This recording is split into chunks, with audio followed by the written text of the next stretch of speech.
تعالوا بينا بقى نعمل البليلة السخنة، احلى واجمل مشروب يدفينا في موجة الساعة اللي رجعت تاني دي.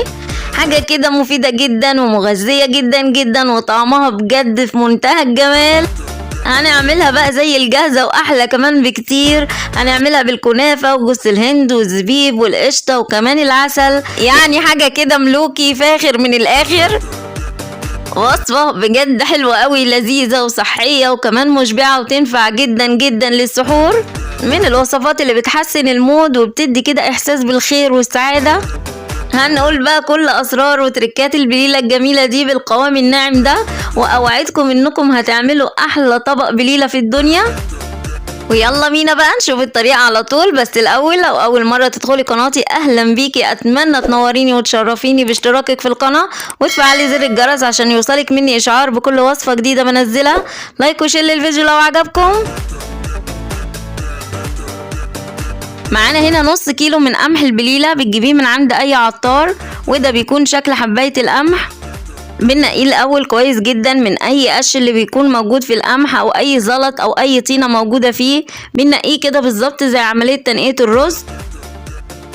هنحطه بقى في اي بوله موجوده عندك، وبعدين نحط عليه ميه علشان نغسله.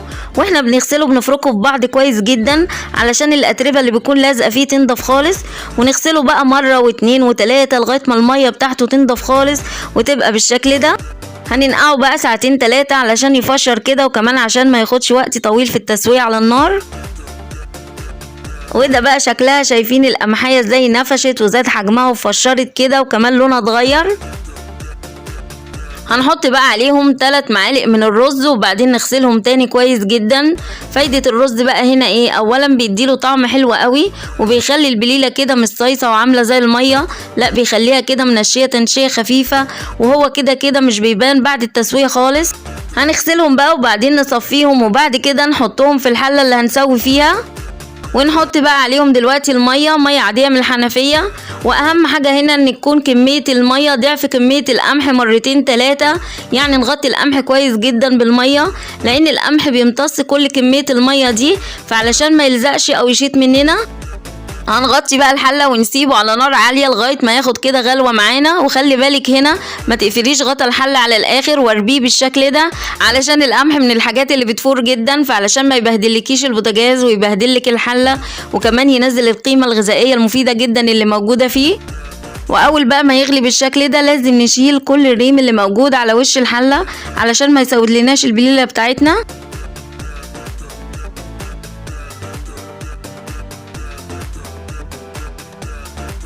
وبعد كده بقى نهدي النار عليها خالص ونقفل كمان غطا الحله على الاخر، ونسيبها بقى تاخد وتدي كده مع نفسها وتستوي براحتها. وعلى ده بقى ما يحصل تعالوا بينا بقى نعمل الكنافه. الكنافه هنا لازم تكون لسه خارجه من الفريزر علشان تبقى سهله نفرفطها بايدينا من غير ما تتعبنا ولا كمان تاخد وقت معانا. وده بقى شكلها. دلوقتي بقى ناخدها على البوتاجاز علشان نحمرها. هنحط معلقتين سمنة في الجريلا، واول ما تسيح هنحط عليها الكنافة، ونفضل بقى ايدينا فيها ما نشيلش ايدينا منها خالص علشان ما تتحرقش مننا.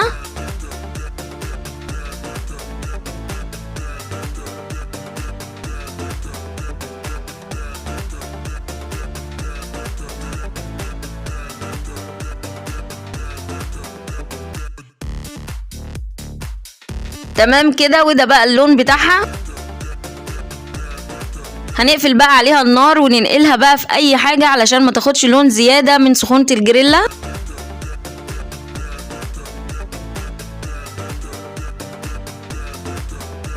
والبليلة كمان استوت معانا. وده بقى شكلها، بتحس كده ان القوام بتاعها اختلف خالص واللون بتاعها فتح، وده بسبب ان القمح نزل كل كمية النشا في المية فاختلف القوام وكمان اللون، والحباية كده فتحت. هنطفي بقى عليها النار وناخد منها شوية اللي هنحط عليهم اللبن. مش هنحط على الكمية كلها، والباقي هنشيلهم في اكياس ونحطهم في الفريزر. في اي وقت محتاجة لحاجة حلوة قوي تدفيكي هتطلعي كيس وتعمليها هيكون جاهز معاكي في 5 دقايق. هضيف بقى عليهم دلوقتي كيلو من اللبن.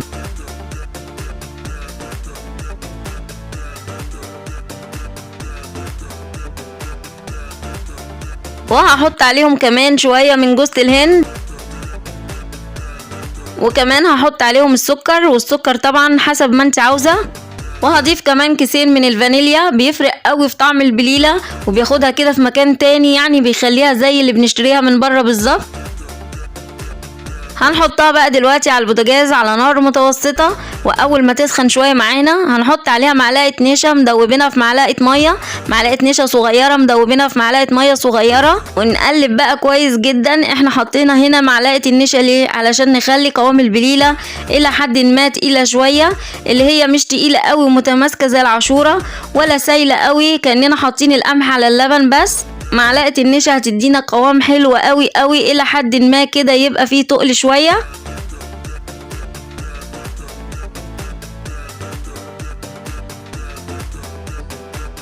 ونسيبهم بقى على النار يغلوا مع بعض شويه. كل ما القمح يغلي مع اللبن بينزل نشا وبيتقل القوام بتاعه. شايفين القوام بتاعه عامل ازاي؟ كريمي كده وحاجه في منتهى الجمال. وبس كده خلاص البليله بتاعتنا بقت جاهزه. نقفل بقى عليها النار.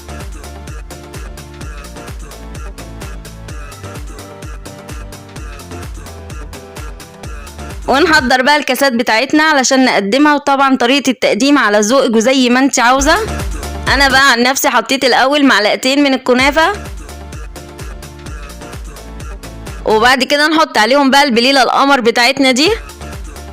حابين بقى تقدموها في الوقت ده سخنه او بارده على حسب الرغبه، وبما اننا في الشتاء فاكيد بنقدمها زي ما هي كده وهي لسه سخنه ونازله من على النار.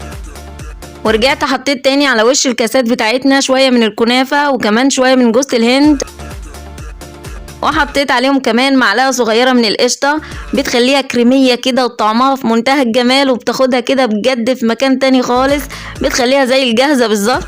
واخر بقى حاجه خالص انا حطيتها شويه من الزبيب ومعلقه من العسل الابيض.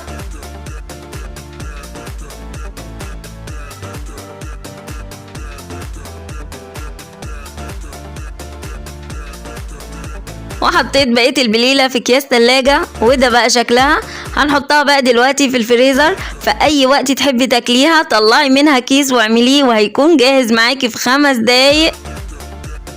الله بجد على شكل الكاسات، حاجه كده قيمه في منتهى الجمال. لو هتاكلوه بره هيبقى مبلغ وقدره، والطعم بقى مهما اقول لكم مش هتصدقوا قد ايه هو حلو قوي.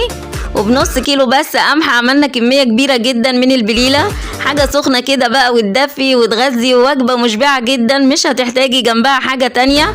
يلا بقى قوموا اعملوها في البرد ده للولاد، هتعجبهم جدا جدا وهيشكروكم جدا عليها.